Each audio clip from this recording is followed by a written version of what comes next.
సత్యనాజర్ ఆగే.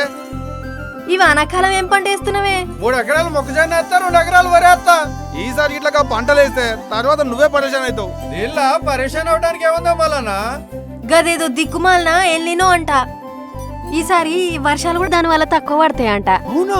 చూస్తూనే ఉన్నాం కానీ వాతావరణం కూడా ఎట్లున్నదో. అట్లయితే ఈసారి వ్యవసాయం ఎట్లా మరి? అందుకనే మన తెలంగాణ వ్యవసాయ శాఖ వాళ్ళు ఏం చెప్తున్నారంటే ఆ వరి మొక్కజొన్న గిసొంటి కాకుండా తక్కువ నీళ్లతోనే సాగు చేసే పంటలు గవే జొన్నలు, మినుములు, కందులు, చిరుధాన్యాలు వీటితో పాటు కూరగాయలు కూడా పండించుకోమన్నారు అన్న. ఎక్కువ నీళ్ళు అవసరమయ్యే పంటలు వేసి తర్వాత కన్నీళ్లు పెట్టుకునే బదులు తక్కువ నీటితో పండించేవి పెసర్లు, కందులు, మినుములు ఆ పంటలనే వేద్దాం. అది లెక్క. మన తెలంగాణ ప్రభుత్వం వ్యవసాయ శాఖ చెప్పిందంటే మన మంచి కోసమే. రైతు బాగుంటేనే రాష్ట్రం బాగుంటుంది. వ్యవసాయ శాఖ తెలంగాణ.